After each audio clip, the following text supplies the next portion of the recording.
guys, it's Reagan and welcome to the start of another reading vlog. This reading vlog I'm excited about because I'm going to challenge myself to read quite a few pages over the course of this weekend reading vlog. I feel like it's been a minute since I've done a true weekend reading vlog vibe, but I don't have too many upcoming plans. So let's see how much I can read in one weekend. Before we dive into the TBR itself, first a word from this video's sponsor, which is Opposite Wall. Hi friends, I'm so excited to chat about this video's sponsor because they truly make the cutest stuff for your house. That's right friends, I'm working with Opposite Wall. Now, if you've never heard of Opposite Wall, they basically have an incredible array of art prints and frames for your home. They have over 3,000 different designs and they're also curated into a variety of different collections. They're eco-friendly, they're all designed in-house in their Montreal studio. And as I said before, they have a perfect combination of not only these prints, but great frames that you're able to pair them with. Specifically, I had the opportunity to shop and add prints from their bibliophile and storybook collection, which is a two-part collection. First part is a set of designs perfect for your cozy at-home library or just in general for your house. And then the second part of the collection is great for little readers and nurseries. I went hard on this collection in terms of adding pieces to my space because they are so cute. As you can see, I have a bunch of b-roll kind of showing off some of the designs. I love literally every single one, especially these like haunted forest images, but I have to give a special shout out to the journals that I have in these poppy red frames. I immediately hung them up in my hallway and I just love the pop of color and the stylization of these are truly top notch. As I said, Opposite Wall has so many incredible designs, not only in this storybook and bibliophile collection, which obviously as a reader matches the vibe of my home perfectly, but they have so many other incredible products as well, available at really affordable pricing, quick shipping, and again, they also have amazing frames you can pair alongside them. I do have a very special offer code and special link, which I will have linked down below, but thank you again so much to Opposite Wall for sponsoring this video. Their pictures are literally so stinking cute. This is now hung up on my wall, but I took it down purely so I could hold it in this clip. Without further ado, let's go ahead and dive back into my TBR. So the books I have for this TBR are quite good. So I'm actually hoping to complete 2 books. The first is a fantasy short story and my digital book club select, which is The River Has Roots. This is by the same author who wrote This Is How You Lose the Time War, and this is said to be a fae-centered story centering sisters.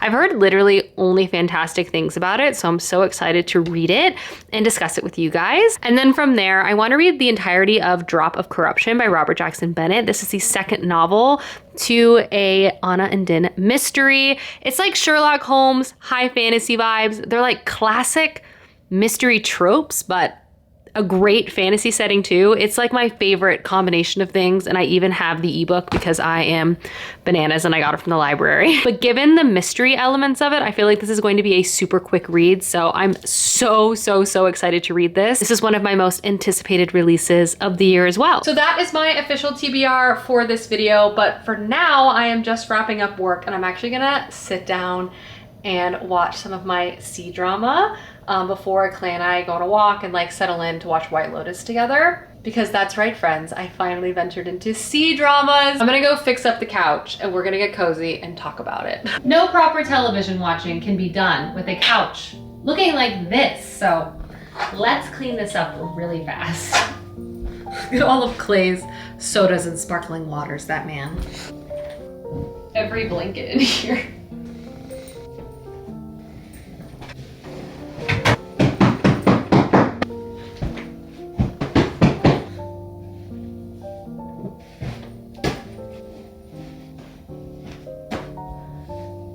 And this incredibly cozy blanket, let's go sit on the couch. Heading over to Netflix, because that's where the C-drama I'm watching lives. And that's right, friends, I've started Hidden Love. I know many of y'all are drama watchers just like me, so me starting my first C-drama just felt like a momentous occasion that I needed to share with you. But obviously this is my first one. I'm only 10 episodes in. It's really interesting to begin to like compare and contrast the differences to K-dramas. But Hidden Love is this sort of slice of life first love story, our main female protagonist has basically been in love with her older brother's best friend for most of her life. And the show shows her in these different chapters of her life. And he's like around, he's always been very kind, but not romantically interested in her in any capacity, obviously. But then they meet again, I guess, later in life, which is kind of where I finally am. And then I think a romance begins to start. It's interesting because I would say it's like less dramatic, and they include, at least this show feels like a little less dramatic, and they include more prolonged scenes of like life almost, and I think like typically are cut to be like, oh, is this too long or is this too boring?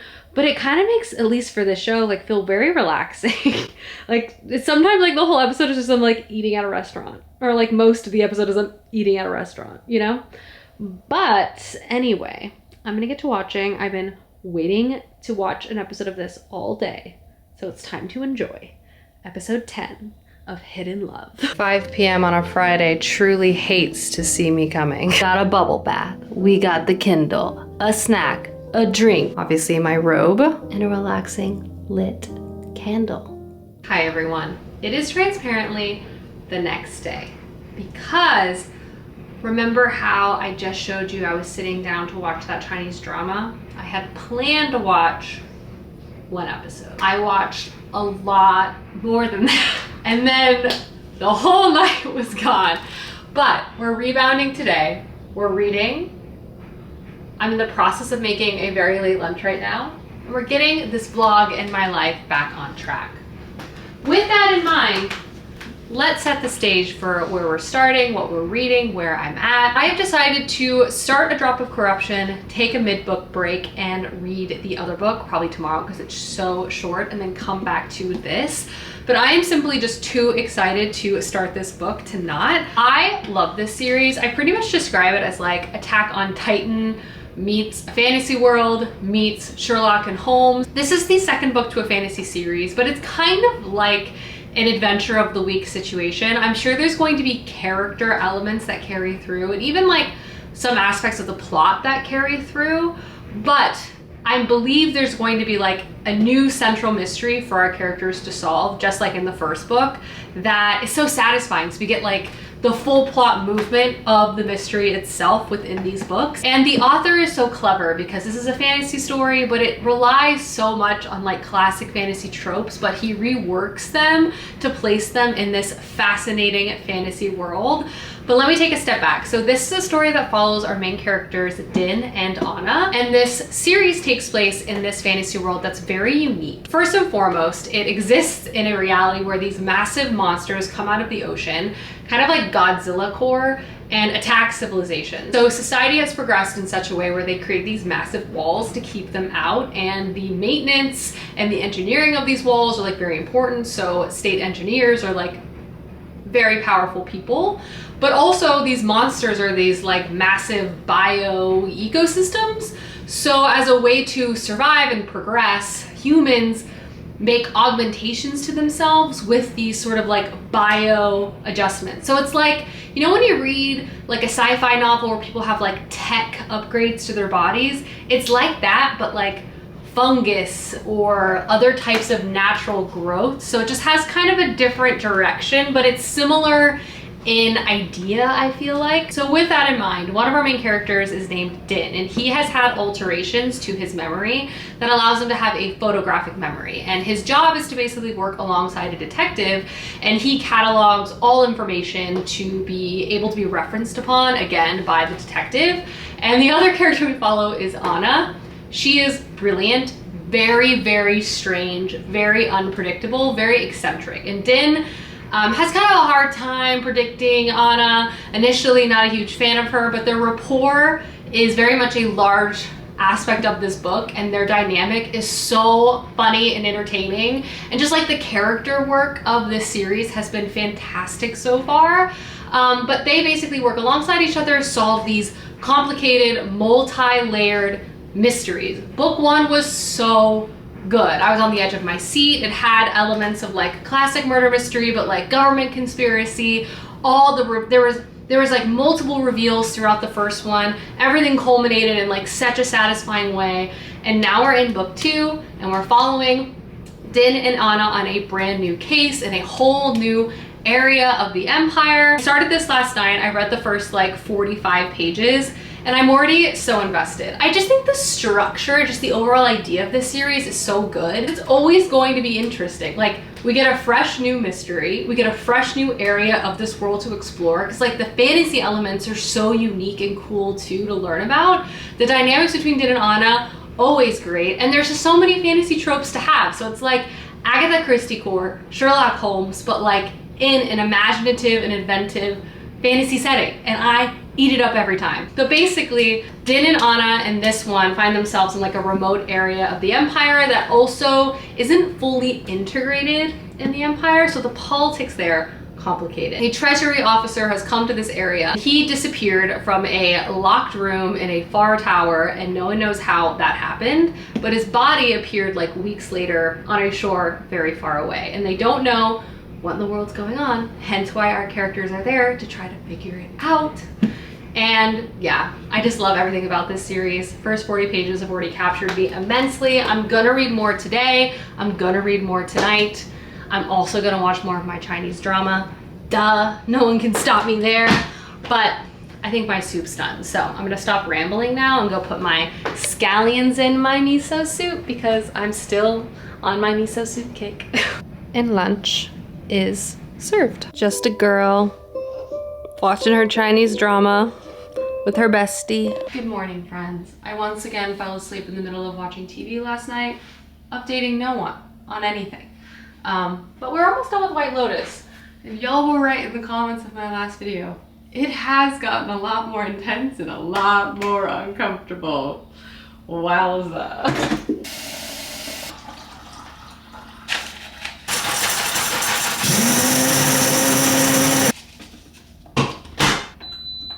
Going to sit down though this morning with a cup of coffee and read my book. I am past the 100 page mark. Oh, y'all, reading update. It is so good. It is so good. But I want to read first before I talk. Hi guys, let's do a reading update of A Drop of Corruption because I've been doing some reading. I did take a walk this morning. It's super gloomy. We might be getting some thunderstorms later, which I'm crossing my fingers for. I'm also seeing the re-release of the 2005 Pride and Prejudice with some friends later today. And so all in all, just like a perfect cozy Saturday, a little bit of activities, but mostly vibing. So let's talk about A Drop of Corruption before I go and watch my Chinese drama. So I have read to page 150 of this book. I'm obsessed with it. It just has, it's the perfect mix of classic murder mystery and fantasy plotline, and I'm just on the edge of my seat because like Robert Jackson Bennett clearly loves an Agatha Christie-esque story because he combines all those tropes and elements in this. Like the setup, all of the questions are put forth to the reader like right in the beginning. It's befuddling, it's a puzzle, like how did we get here? And every reveal is super satisfying, but what he's done so far in this and what he did in the first one is that there's like new mysteries introduced the reader as we go along, and they tend to balloon and like a large conspiracy, which is so satisfying. But they also very much use components of this fantasy world. So it's like we have these classic mystery tropes, like a locked door mystery, for example, like how could this have happened kind of thing. And there's some like classic answers to those, but also he uses like not quite the magic system, but like the science and tech of this weird organic world to inform not only some of the horrors, but some of the happenings and answers, which just makes it so interesting and unique. So it's like both satisfying in its classicness, but it's also an entirely new experience too, which has just made it such a fresh, fun time. And that's combined with amazing character work. Like Din and Anna are like one of my favorite duos in books right now. It's so funny, and seeing their sort of growing camaraderie and their very unique relationship is just like so endearing. And Anna is constantly catching me by surprise from her request to just how she exists. She like fascinates me, and she's supposed to because she's like this genius, right? She's this genius that can answer any puzzle, but that makes her also quite eccentric and demanding and difficult too. In that sort of Sherlock kind of way, but that's why her character's like so good, you know? And Din is this very endearing character who has, you know, a complicated past. He's trying to help his family. He's in a lot of debt. He yearns for closeness and connection, but he's always on the road. I love being in his head because he's so cute. Like, I just want to give him a hug. So there's like all of these wonderful character moments. There's this mystery and there's all this danger. And then I'm just fascinated by this fantasy world. And so the new mystery in this is so good. Like, I could read a million books following these characters, new mystery, like, let's go. I am hooked by this. It's amazing. It's amazing so far. And I can't wait to read more of this today. But I also can't wait to watch more of my Chinese drama. It's like I'm being pulled in so many directions. It's hard to have this many hobbies, you know what I mean? Too many wonderful things to take up my attention. Isn't that right, Matilda? Matilda's also having a cozy Saturday morning.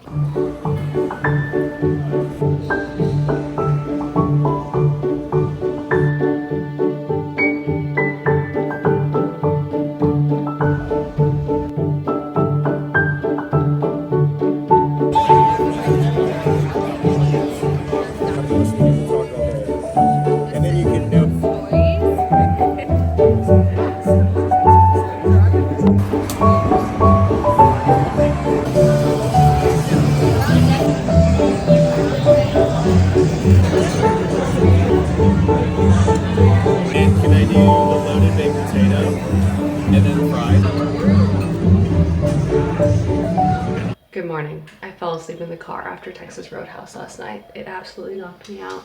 But as you might be able to tell, we're having an ultra cozy morning this morning. We basically have a thunder and rainstorms on and off all day.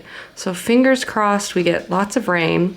Just in general, lots of cozy vibes. Setting the mood early this morning with my little LED rechargeable kitchen lamp alongside my brewing pot of coffee.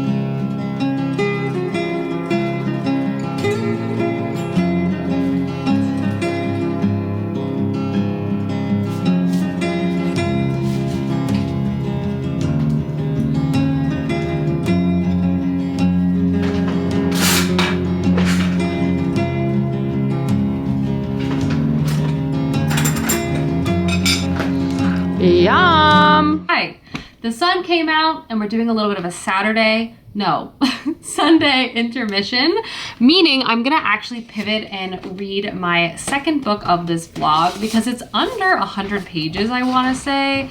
It has illustrations. Oh no, it's over 100 pages. It's 130 pages, but I feel like I'm gonna be able to read this pretty quickly. I believe this is like short story, fairy tale-esque situation about two sisters who take care of this like grove of trees. I don't know. I feel like this is going to be beautifully written, weird, and like a wonderful little intermission betwixt another book I'm loving so much. Today's been a little chaotic. Clay and I have just been cleaning and organizing, as you can see by this like massive pile of trash bags there. We also tried to go to the grocery store, but it's Easter. And Clay and I are not very religious, and so I guess we underestimated like how closed everything is on Easter, I guess especially in the South. We were like, we'll go to the grocery store, and it was closed. I was like, oh. I was like, good for everyone. Like, I love, you know, go off, close whatever you want, but I was surprised. But now I'm gonna sit down and read The River Has Roots. I think Matilda is ready to join me, and I'm really excited about this. So let's get to it.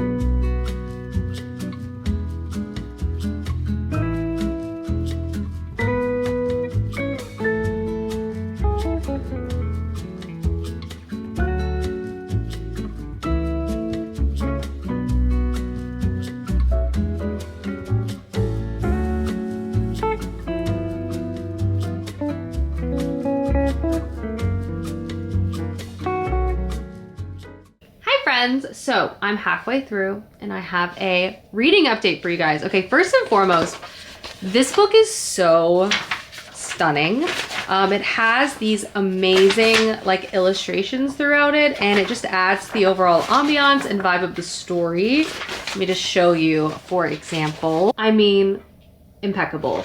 2, this is so well written. This is such a vibe. When I'm looking for a face-centered story, I want weird, convoluted writing that adds to the overall strangeness that the narrative I know is going to deliver to me. This is reading like a little bite-sized, scrumptious fairy tale, and I'm living for it. I love stuff like this. I'm never sick of stuff like this, and this is such a fantastically done example of that type of thing.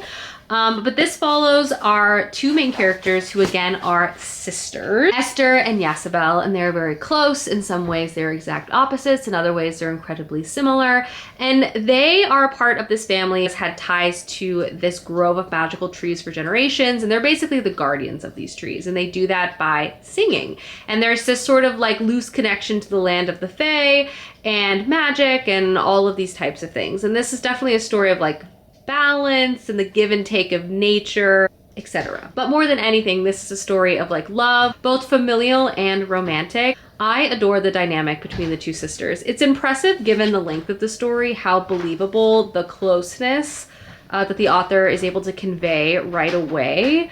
I feel like so much is said so effectively and succinctly and like quickly in the story in terms of setting up the vibe, the location, the relationship between these 2 sisters, as well as a situation at play in regards to different suitors. So I feel like this is really going to be like a snapshot story, almost like the feeling of, you hear like ballads where like things sort of happen, like a story in a song. I feel like this is like a written version of like one of those strange ballads that you might come across.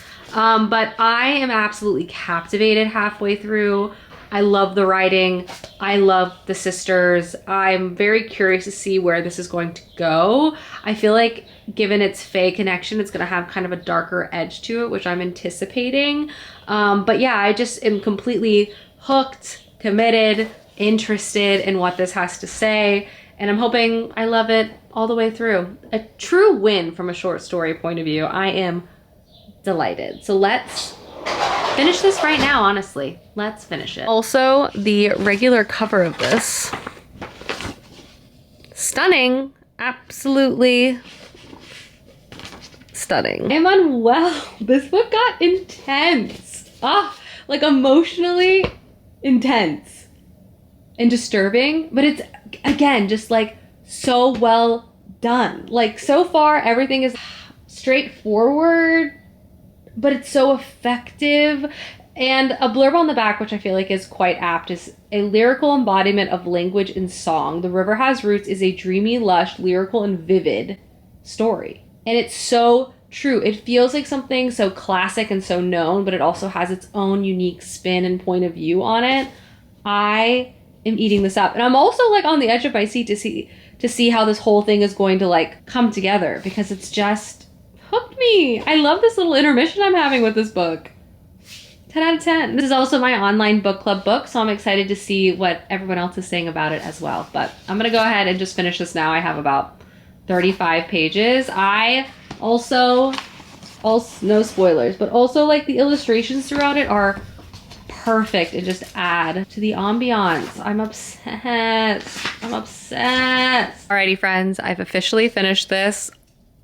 Is it dramatic to say I'd give this like 5 stars? I don't know, just something about its construction, its delivery, how the whole thing culminated. I was emotionally invested. I believed the character connections, the relationship, the stakes, the romance, the love, like on all fronts, the small town elements. Like, it's hard for me. I don't want to be too specific because this really is quite a short book, but I would put this up there with Thornhedge in terms of like one of my favorites. I love just a perfectly encapsulated fairy tale, and that is what this felt like.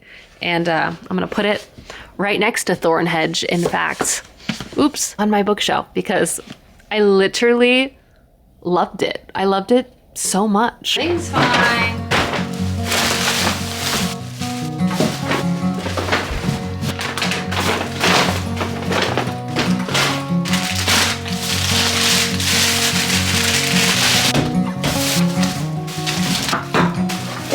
And this is my grocery haul for the week. We've got fruit for breakfast, a variety of vegetables, onions, lettuce, apples, avocado, lots of lemon and limes, pita chips because I have hummus to eat and to use up.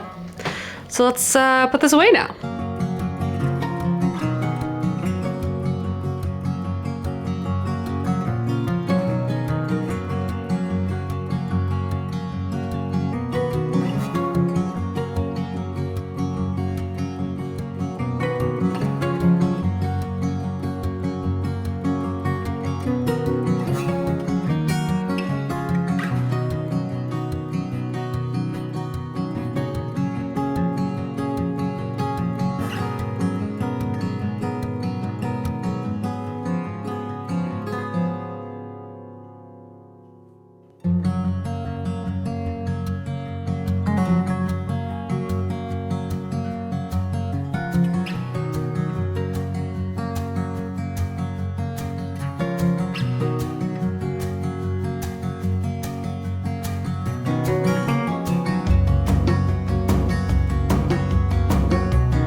And breakfast is served.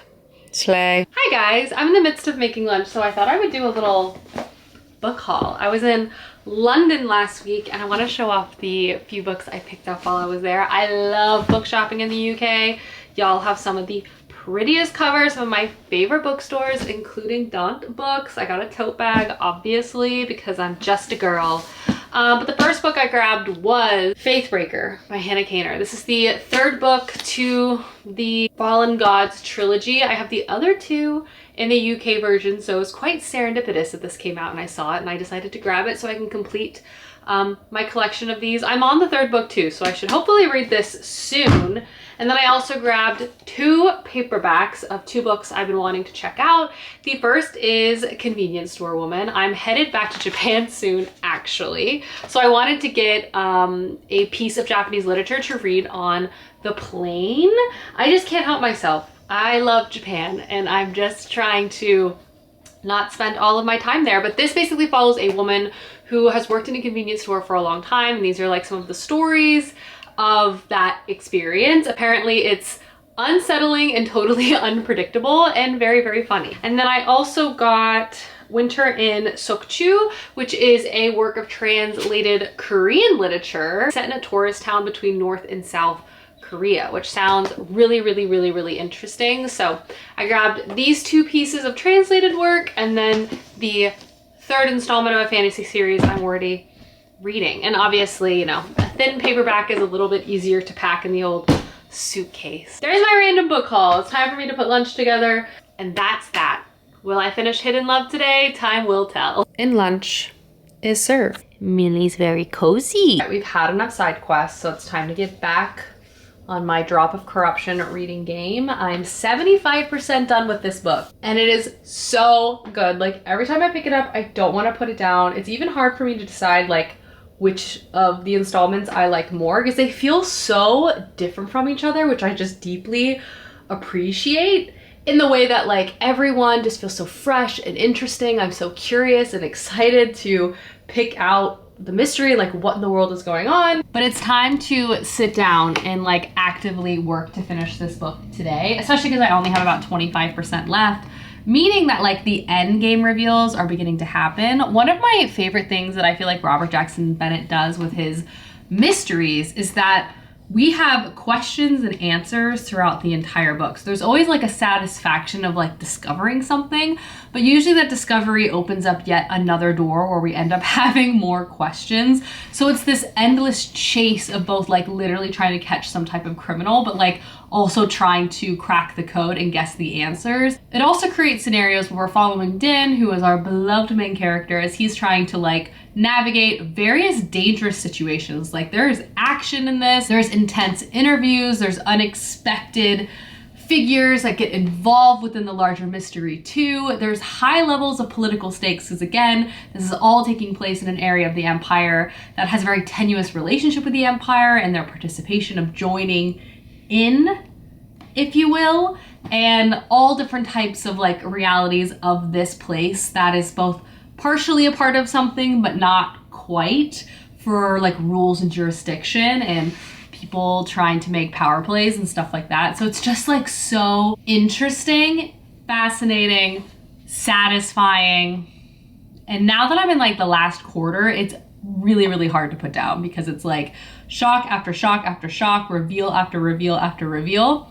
Hence why I'm gonna work to finish it today. And we're gonna wrap this vlog up, you know? Let's sit down now and read. And yes, I still have my ebook version next to me. So depending on my preference, I have options, but the physical copy of this book is just so stunning. Guys, I have so little left.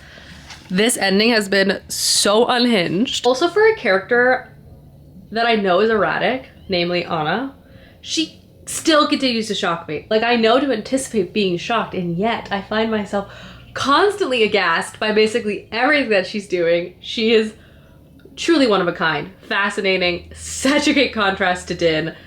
I love a genius detective, and she is that in spades. And so weird, but I love her. Hi guys, I finished A Drop of Corruption, and this book was 5 out of 5 stars, 10 out of 10. Here's Clay.